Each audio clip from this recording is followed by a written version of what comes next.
The Jacksonville Jaguars unfortunately did fall to the Washington Commanders 28-22 in a heartbreaker for Jaguars faithful. This game not only showed that they are still a work in progress, they still have a lot of work to do to get this team where it needs to be, but they also showed that they have the ability to be an incredibly efficient offense. This is an offense that scored 4 straight times in the second half. They left a bunch of points on the board, unfortunately, in the first half to show you that they do need the work to fix the boneheaded mistakes, but then at the same time, when things are clicking for this offense, they can move efficiently, and throughout the game, they showed that in several different parts. Ultimately, Trevor Lawrence has to play better. I hate to put the game onto one person or one thing, but when you look at the series of events throughout the game, there was the missed throw to ETN, and then there was the missed throw in the opposite side of the end zone. There's a lot of things you can point to kind of just say, hey, Trevor, you need better decision making. Hey, you just need to be more accurate in your throws. Ultimately, that's what it comes down to. Yes, there's a bunch of blame to put on this offensive line that felt like it was Swiss cheese. They really did kind of attack the interior of the offensive line. Luke Fortner, Bryn Barch, they did kind of attack those two guys. Obviously, Brandon Sheriff did hold his own. But then also Cam Robinson didn't have the best game. Cam Robinson is going to need to have a huge second game if these Jaguars are going to improve. And then obviously Juwan Taylor, surprisingly to almost everybody, including me, I have been a Juwan Taylor doubter, and if you want to, a Juwan Taylor hater. And I thought Walker Little should have been the starting right tackle, but Juwan Taylor was one of the, if not the best, offensive lineman the Jaguars had on Sunday against the Commanders. So there's a lot going for him because they did struggle in the passing game, this offensive line did, but the running backs rushed for 100 yards in this game. ETN went for almost 12 yards a carry on his 4 carries, and then James Robinson with the comeback story of comeback stories. You want to talk about a front runner for comeback player of the year? A guy coming back early off of an Achilles injury, scores 2 touchdowns, 1 receiving, 1 rushing. He's averaging 6 yards a carry on his 11 carries with 1 of his 2 touchdowns. That's an incredible comeback story, and if it kind of repeats and continues what's been going on, I do think the Jaguars are going to have a hell of a running back tandem, because you talk about ETN unfortunately had the dropped receiving touchdown, then Trevor Lawrence overthrew him for another one, so that's potentially 4 touchdowns between the 2 running backs. Funny enough, the Jaguars wide receivers didn't get any, but now we're talking about the running backs potentially having 4, 3 of them being passing touchdowns. That's just a very strange statistic to me, but still, the running backs played very well in this game. The offensive line did a great job opening up holes for them.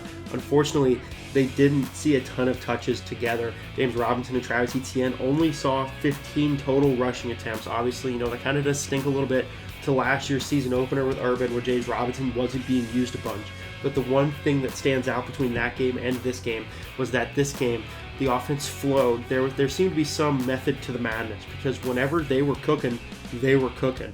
So they just have to fix this horrible red zone problem that they have. Trevor Lawrence has to be more accurate. And honestly, if you're going to chop this game up to 2 things, that can be it. You can kind of mold them into one, because Trevor Lawrence got horribly inaccurate in the red zone. We saw that on the throw to ETN. We saw that on the throw, I believe it was to Marvin Jones in the front corner of the end zone. But still, you saw it on those plays, and you just kind of saw it lingering throughout the game. And thankfully, Christian Kirk did have a productive day. That kind of silenced the doubters, the haters a little bit, that he was overpaid and he's being overvalued in a lot of people's eyes. He had a very successful day. He had 12 targets. He caught 6 of them for 117 yards, with the long of 49 yards. That was what Christian Kirk was brought here to do, to get a heavy target load from Trevor Lawrence, to bring in a bunch of passes, to be a 100-yard receiver, and then to also stretch the field, whether it be run after the catch or just long, deep passes, either one. And then on top of that, Zay Jones, you're looking at the wide receiver room, and Zay Jones is probably the number 2 in this room as it sits right now. I would say Zay Jones, he saw the second most action, and when you're talking about additions to this Jaguars wide receiver and pass catching room, you talk about Zay Jones, Christian Kirk, Evan Ingram, and then if you want to, the return of Travis Etienne. And all 4 of them saw good targets. Evan Ingram had 4 targets. He caught all 4 of them for 28 yards. Didn't have a huge day, but still, he had a decent day. I believe his over-under for catches for the day was 3. He passed the over on that. So to wrap up these pass catches, the big 3 that they brought in all had good days respectively to what they were expected to do. And then you top it all off with just some whipped cream on the sundae here. We got James Robinson getting his one of his 2 touchdowns in this game, one coming off the hand of Trevor Lawrence. So ultimately, This group will have to have some more success. Obviously, they're going to need to have some touchdowns, but that just comes hand in hand with Trevor Lawrence being more accurate, like I said. So overall, a good day for the offense. You're talking about an offense that I believe scored like 14 points on average last year, and this time they scored 22, and they left a bunch of points on the board. You're talking about an offense that could have potentially scored 40 points. You talk about them leaving 17 points on the field. They scored 22. Where does that leave us? It leaves us at 39.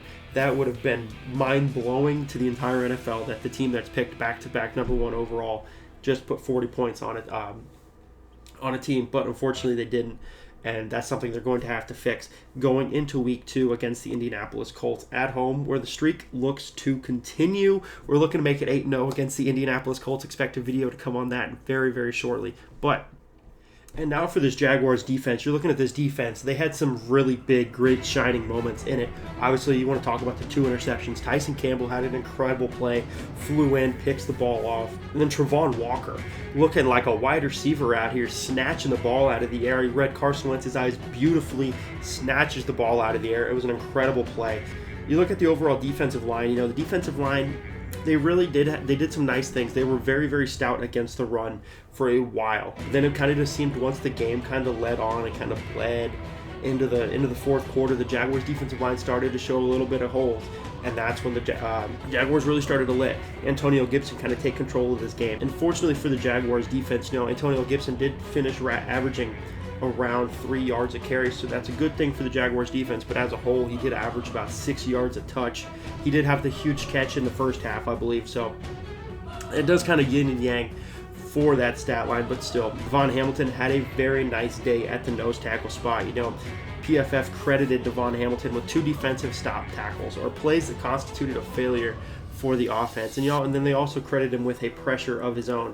So you're talking about a defensive line that didn't get a ton of pressure on Carson Wentz. Obviously, they did have the sack from Travon Walker, but as a whole, this defensive line didn't get after Carson Wentz. There was a lot of times when I was just sitting there thinking, oh my goodness, I feel like Carson Wentz is back there taking a nap. He's back there watching film on his week 2 opponent, because the Jaguars could not get to Carson Wentz, and that is a huge thing they're going to have to fix, and if they're going to be successful against an Indianapolis Colts team that not only has Jonathan Taylor, they have a former MVP at quarterback, Matt Ryan, and then they added more weapons. They went and got Alec Pierce, a guy I was very, very high on, so they're going to have to find a way to generate a pass rush, whether it be with the 4 or the 5, the 4, whatever they're going to send. They need to be able to get after Matt Ryan in week 2 if they're going to be successful. But like I said, Travon Walker, I'm going to keep talking about him because, man, he played a hell of a game. He is the MVP of this game for the Jaguars, in my opinion, and he was exactly what you wanted to see out of the number 1 overall pick in his debut. He had the sack, he had the interception, and he was really being impactful throughout the game. He was making plays off of the line of scrimmage as well. He was making plays from sideline to sideline. So, as a whole, very, very happy with Travon Walker. Josh Allen left a little bit to be desired. Unfortunately, that conversation might start having to be had of what is Josh Allen worth. Obviously, he's approaching the end of his rookie contract here. I believe he's on his 4th year, and then he has his 5th year option for next year. So ultimately, we are running out of time with Josh Allen. Josh Allen is going to want a contract here soon. Devin Lloyd had a very, very quiet game overall from the interior linebacker spot. 11 tackles, and then he was making plays sideline to sideline on the line of scrimmage, and he was just flying around. He didn't hear his name called a bunch, but still, he was around the ball consistently. Now, Devin Lloyd did struggle in coverage a little bit. He allowed a catch on every ball that was thrown his way for 47 yards. Yes, that's not a ton, but when you're looking at the fact that he's an inside linebacker, he's going to be running with the running backs. He might even be picking up a tight end occasionally. He's incredibly athletic, but he does need to work on his coverage skills, which is incredibly interesting because he was a guy that was touted about his coverage skills. He had a bunch of interceptions when he was at Utah, so I look forward to seeing that develop. Yes, it was his first game. It was his 2nd game playing in the NFL, and I would really love to see his skills develop as a coverage man, because as a run stuffer and as a impact in the box linebacker, he made a very, very good first impression. I just need to see the coverage improve. Foye Oluokun did a great job. He was pretty good in coverage, and then I didn't see a ton of poor plays due to the front 7 just being out of position. And so, Foye is the green dot guy. He's in charge of lining them up, getting them set to play the down. If you do see people out of position and out of line, if you see gaps, that get created very, very easily, it's because they weren't lined up correctly. Well, Foye did that to a T, and he looked very, very comfortable doing it. It didn't seem like it was a struggle for him like we've seen in years prior with Miles Jack wearing that green dot. So it's very nice to see a guy that is very comfortable in the role, playing in that role now. And now for the cornerbacks, you're looking at Tyson Campbell. Obviously, the story starts with him. He's supposed to be the number one corner on this team, and he's expected to take a huge leap into his second year. Ultimately, he did give up the touchdown. It just kind of reminded me of the 2021 version of Tyson Campbell. He didn't put his arms up. He didn't turn his head. He didn't find the ball. Jahan Dotson just made the play right over the top of him, unfortunately. I would have loved to have seen, Tyson turn the head. Maybe I'd love to see the interception, but unfortunately he didn't even turn his head. He didn't see the ball. Jahan Dotson just makes the catch around him. So you take the good with the bad. The bad being that he didn't turn his head, but then obviously the good is that he did have the interception. That was a huge tide-turning event in the football game. Ultimately, the Commanders would come back at the end of the game, but still, you're talking about a string of plays that had the Jaguars scoring 4 straight times and the Commanders not scoring on 4 straight drives. So the Jaguars roar back, take the lead, and that interception was absolutely a part of that little series within the game. Now, I talked about the good with the bad. Tyson Campbell had a good game. Shaq Griffin did not have a good game. He had a bad game, so now we're taking the bad here. What is going on with this man? He's the largest cap hit on the 2022 Jaguars roster, and it just seemed like every time I saw him, he was constantly giving up a play, and he was just out of position, it felt like. And he really wasn't able to make the play. Obviously, the big one was the long touchdown to McLaurin, and it just seemed like over and over and over again, Shaq Griffin was getting got. Ultimately, he did give up 2 touchdowns in the game against the Commanders on Sunday, and he did allow a passer rating of over 130. His passer rating allowed was a 132.3. That's not good, and that is absolutely going to need to take a massive step forward when you look at the wide receivers the Jaguars have coming up within the next couple weeks. Obviously, you have Alec Pierce, Michael Pittman. That's not a huge ask from the Jaguars defenders, but then you look at A.J. Brown, Mike Williams, potentially Keenan Allen. There's a lot of great talent that the Jaguars have to play within the next couple weeks, and they need to figure out this issue with giving up touchdowns, because Carson Wentz did throw 4 touchdowns in this game. But there was one other Jaguar that didn't have the best game, and it was I can chalk it up to the same thing of what Devin Lloyd had. He just had to shake the rust off, and that was Darius Williams. Ultimately, with the limited time in practice due to the training camp injury, he just seemed to step behind. He wasn't making open field tackles, and whenever you rewatch the game, if you watch the game again, it really does look like those are the two that just kind of seem a step behind. They were getting juked out their shoes more than they should have been.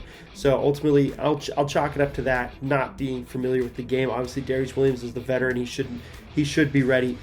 Devin Lloyd gets more of the pass, but still, they just might need the game or two to shake the rust off and then get to what we expect to see them from. Overall, the secondary is going to have to get better, but fortunately they didn't. They do fall to the Washington Commanders 28-22. It is on to week 2 at home against the Colts.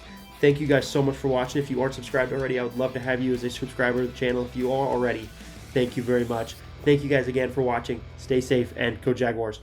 How about them Jags? Come on, Joe! Ah! Thank you, baby! Thank you! You making blood come from my damn mouth!